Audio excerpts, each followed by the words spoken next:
Guys, welcome back sa aming YouTube channel, no? Ayan, so it's Sunday! And maya-maya ay sisimba tayo.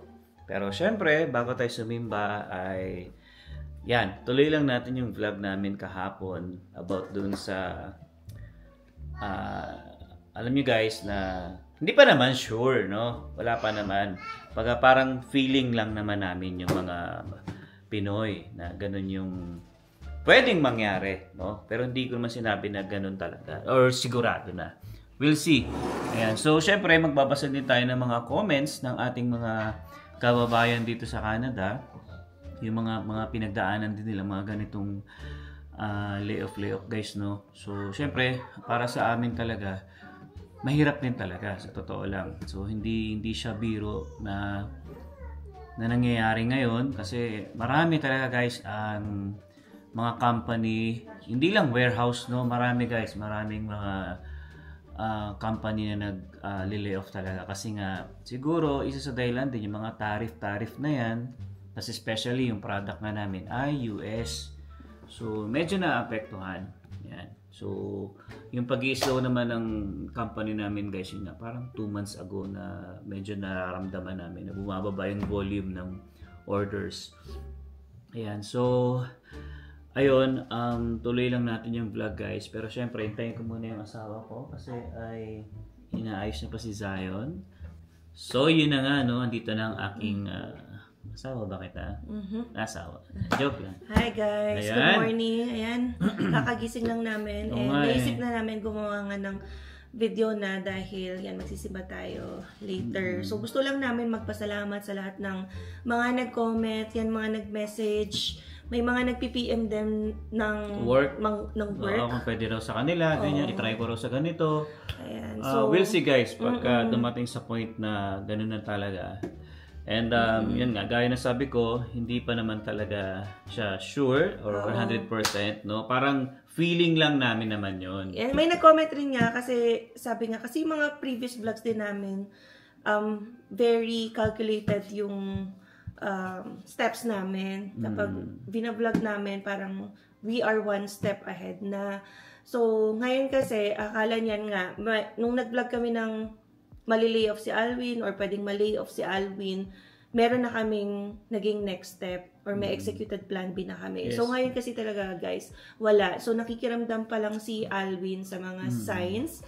At least nag-share lang din. Yeah. So, hopefully nga, mali kami yung pakiramdam namin. Hindi lang naman ako guys. Kasi nga, sabi nga siya, nagbibiruan pa kami na, hanap na ba tayo ng ibang work? Oo, pero ngayon, wala pa talaga. So, may mga financial decisions nga rin kaming nagawa, 'di ba? Na hindi namin naisip na magkakaroon ng ganitong like possible. Pero hopefully maging better, makakuha ng additional clients yung company ni Alwin para hindi mas masaktan yung budget, 'di ba?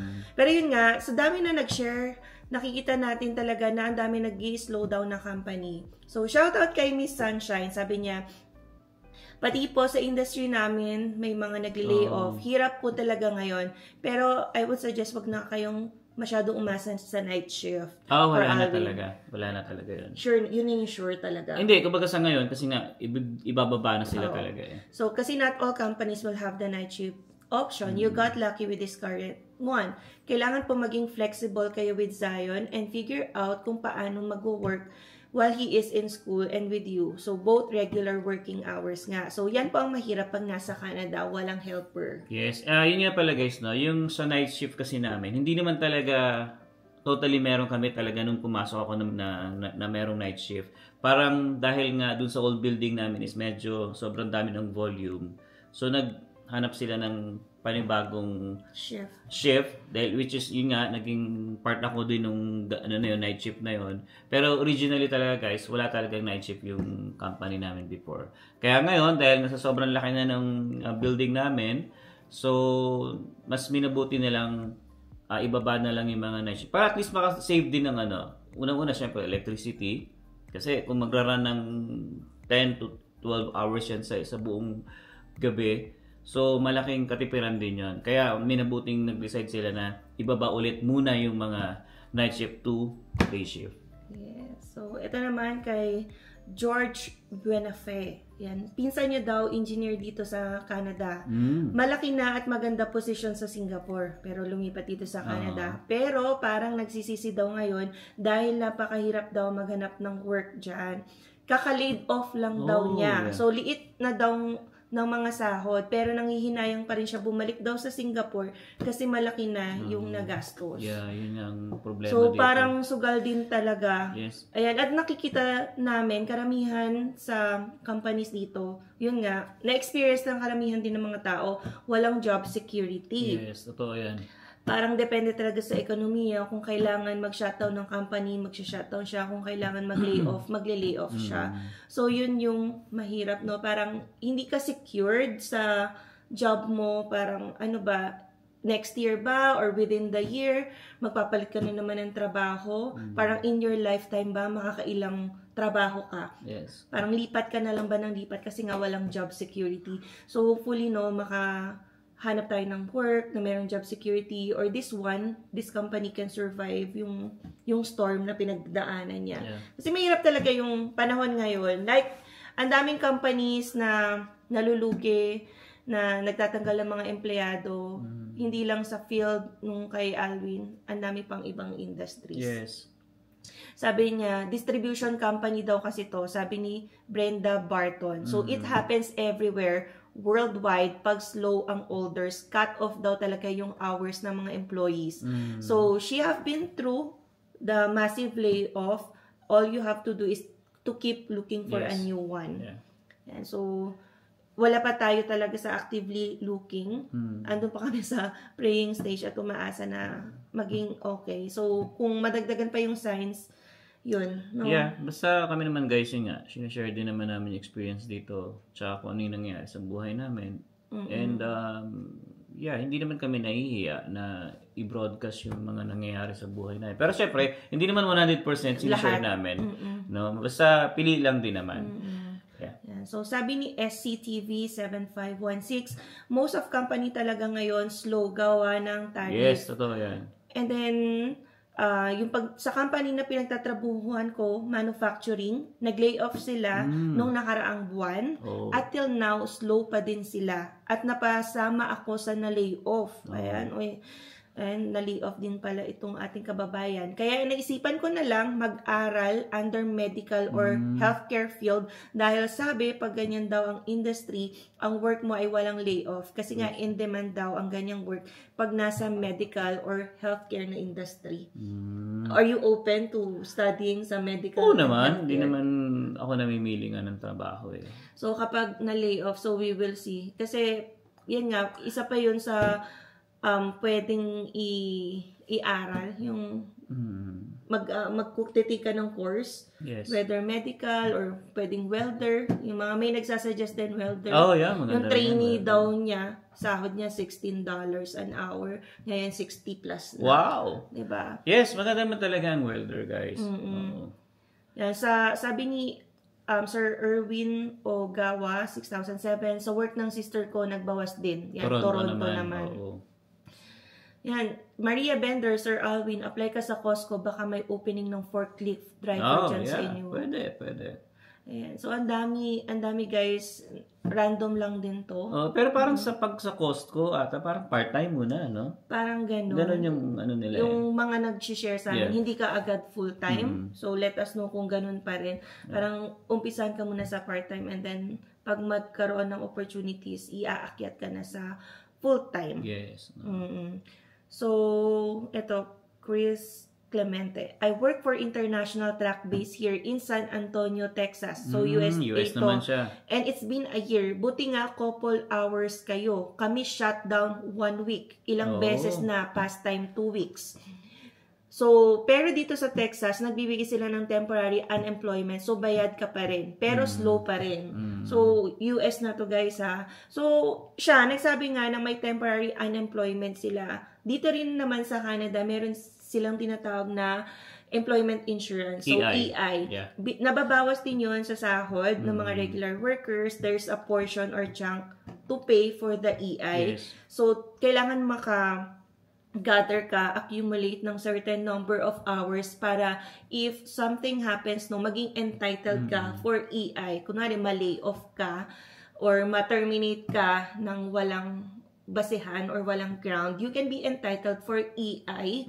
So, i-compute nila yan depende sa sweldo mo, naging sweldo mo. So, certain percentage yan, hindi 100%. I think nasa 55%. So, kailangan mo pa rin maghanap kasi 55% ng employment insurance will not be enough. Lalo na kung marami kayong bills talaga na binabayaran. Ayan. So, at least, diba, hindi lang sa US may at least employment insurance, meron din dito sa Canada. Sabi ni Maria BC Bunny, mostly ang tinatanggal sa work ay yung malaki ang per hour daw. At yung mga matatagal na kasi malaki ang benefit. So, ito nga, cost cutting to ng company. Yeah, actually, narinig ko rin yung ganyan, yung pag yung malalaki yung per hour, yun yung tinatanggal nila. Siyempre, sasabihin, parang iniisip nila, may mas murang, let's say, kasama ko, mas pipiliin nila yun kaysa dun sa babayaran nila mas malaki. Kunwari, yung katumbas ng isang malaki, dalawang workers na. So, yun. So, pagbago at tama lang ang per hour mo, safe ka. Kaya minsan, mas maganda pa rin na it's not all about the money na dapat malaki sahod mo sa iba kasi ganito, ganyan. And also your performance and activities sa work. Oo. Yun din naman ang, yun nga, kakaka lang din naman. Kasi nga, wala naman kaming union. Iisip naman ng mga kasama ko, syempre magbe-base din sa performance. Ayan. So, we'll see. Ayan, meron na naman kasing issue or balita na naman kasi nagalit na naman si President Trump because of the tariff ad. So, sabi nga ni Sweet P. Reese, I heard nagpatong na naman ng another 10% daw si Lolo Trump. Talagang ginipit niya ang Canada kasi gustong-gusto niya mag-give in ang Canada para maging 51st state ng US. So, yun yung comment na ating kababayan. So, yun nga, meron na namang parang napanood si President Trump na ads, like I think Ontario yun, na ads about tariff na kinagalit niya. So, i-stop niya daw muna or terminate yung pakikipag-negotiate sa Canada. Wow. So, yung mga ganyang awayan, no, yung President to, like Prime Minister, Diyos ko, country to country, ang laki talaga na maapektuhan. Sana, isipin muna yung mga tao, mga mamamayan nila.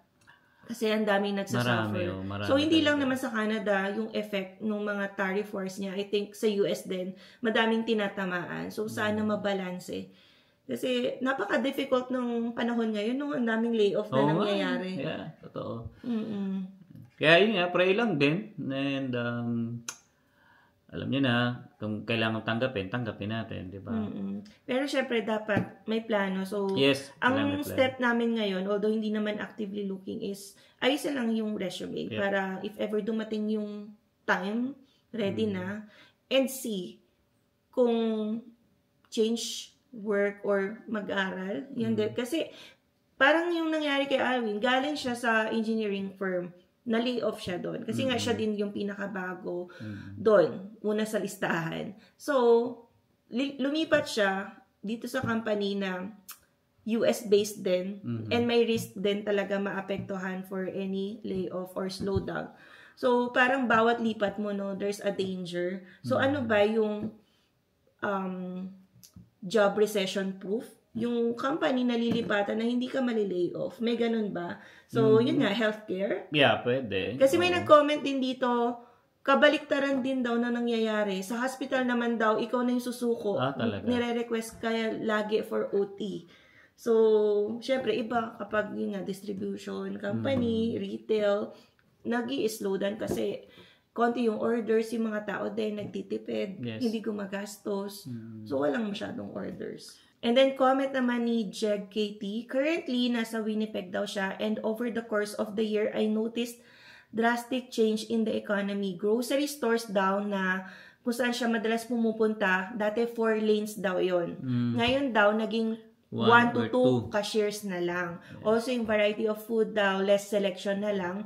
Anyways, once people cut their spending, yun nga, nagbabawas sila ng gastos. The canary in the coal mine is the retail. Yan, mababawasan syempre yung mga bumibili sa retail businesses, sa restaurants, hotels are the first ones to go get hit hard. So I think nowadays it is considered a norm having 2 to 3 jobs na raw talaga in economy. Para pag nawala yung isa, merong sasalong isa. So even better is if you have $10,000 savings just sitting on a savings account, you can invest to dividend-paying ETF stocks that pays monthly or weekly dividends. And the best part is you're keeping up with inflation and a steady income to pay bills, rain or shine. Tama yan, ha? Tama Okay, yan. So, yun nga, meron kaming siguro update later on sa aming saving and investing journey. Yan, we are geared towards maximizing yung TFSA. Pero, slowly. Kasi, kailangan natin magkaroon talaga ng saving. So, hindi pwedeng nandun lahat sa TFSA yung pera. Kasi by the moment na kailanganin mo, what if yung stocks or market are down? So, mapipilitan ka to sell your stocks, to sell the ETF at a loss. So, kailangan magkaroon ka talaga ng savings or emergency fund para may sasalo in case of rainy days. Yes. 'Di ba?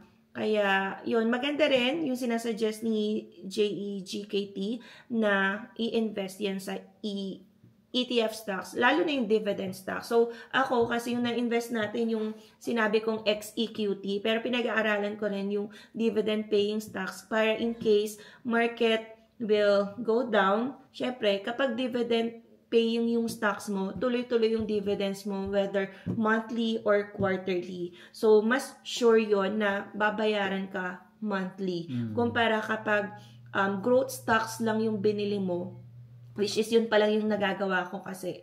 Growth stocks kasi kapag bumaba, wala ka ring choice kundi mag-wait lang until it goes up again. Yeah. So, yun yung isa pa sa ating pinag-aaralan, and yun, makakatulong din talaga magkaroon ng savings and yan, dividend-paying stocks later on. So, yan, isingit ko na lang din, and salamat sa mga nag-register sa Wealthsimple. At least, you are geared towards yan, saving and investing later on. So, meron kaming link sa description box below. So, pag mag-open kayo ng Wealthsimple, don't just open using yung nasa Play Store. Use the link below para pagka-open nyo, meron kayong $25 agad. Yan from Wealthsimple. Yes. Kasi kapag wala kayong ginamit na promo code, walang free $25. So, ako talaga, minake sure ko, galing ako sa link ni Alwin. Kasi mas nauna si Alwin mag-register sa akin. At least, may extra $25 ako. Tama. So, yun guys, no. Thank you talaga. Hindi ko na mababasa lahat. Yes, sobrang daming comments talaga. Sobrang dami. Nakakatuwa din. Oo, na ayun nga, na nagdadasal para sa atin. And hindi lang sa atin kasi ang dami rin na talaga nating kababayan na nakaka-experience nito. So, hindi lang kami. So, maybe kami lang yung nagpa-vlog or isa kami sa nagpa-vlog kasi alam ko alam niyo yung nangyayari. May mga vloggers din na nagpa-vlog na nalilay-off. Yes. So, kahit saan dito, parte sa Canada, naka-experience ng layoff. So, hopefully, no, maging okay yung ekonomiya natin. Yan, dito. Sana. And, no one can predict. Wala tayong ng kristal. Ang kailangan lang natin gawin ngayon ay maghanda. Yan, kahit anong mangyari, you have your options. Yes. So, maraming salamat pa rin sa mga nagre-recommend kung saan pwede mag-apply later on. So, isi-save lang namin yon. Oo, pinapakita niya sa akin kagabi Sabi niya, ito baby, may nag-message sa sa page natin. Ganyan. Pero yung iba ayaw magpasabi, secret daw muna. Yan, sabi, wag niyo po munang i-vlog na dito may hiring, ganyan. So, maybe they have their reasons. At least, salamat pa rin at sinasabi niya yun sa amin. Thank you so much. I-consider yun namin. Yeah. Basta guys, yun nga, pray lang din kami. Hindi naman kami nawawala ng pag-asa ni Emma. Laban pa rin. Next year, welder na to si Alvin. Bakit hindi? Bakit hindi? Kasi ang taas din ng pay nun, guys. Oo, yung mga ganon. Kapag sa Pilipinas, napakababa ng sahod nun. No? Yung mga construction worker, welder, carpenter. Pero dito, sobrang high paying yan sa Canada. Yes. Sa welder na pag-uusapan natin, meron akong kilala. Pwede pagpasukan. Wow. Yes. And so, hopefully, pero kasi dapat alamin mo, welder, yung mga manufacturing affected din ng whatever tariff. Sabay. Hindi natin kung ano man siyempre yung meron, yun ang... O kaya sa ano na siya, hospital. Pwede naman. O kaya, massage. Yung mga ganon. Ay, hindi ko kaya. Hindi mo kaya. Wala kang skill dyan. Siya yung gusto laging magpamassage pala. Gusto magpamassage. So, yan. Marami tayong options. So, kaya ano to, yung sa early childhood. Kaya lang, guys, yung sa early childhood, nakita ko, walang masyadong boys. Although, merong guys na childhood educator. Pero may kakilala kami na lalaki na childhood educator. Yun nga lang, syempre, bulk talaga babae. Pero hindi ko alam kung mahilig itong mag-alaga sa bata. Isa pa nga lang eh. Sakit sa ulo ko na si Sayon eh. Hindi, joke lang. Hindi, mabait si Sayon. So, we will see. At least, kasi yun yung mga in-demand ngayon na, guys. ECE. Early childhood educator. Ang dami talagang hiring dito. Yeah. So, mapapaisip ka rin. So, yeah, we'll see kung saan tayo dalhin. Yan. Hope for the best. Yep. Expect for the worst. Yep. Yan. So, yun lang muna guys, no? Kung kulimlim na, mag-prepare muna tayo for Simba for today. Yan, 10:30. So, we still have 1 hour. Yes. Alright, guys. So, maraming salamat again sa pagsubaybay ninyo sa aming channel. Thank you po. And yes, happy weekend po sa lahat. Yan, nasaan man kayo sa mundo. Stay safe, everyone. And kung hindi pa po kayo nakasubscribe, you can consider subscribing po. And don't forget to click the notification bell para updated din kayo sa aming latest video uploads. So, hanggang dito na lang guys. We'll see you on the next one. Peace!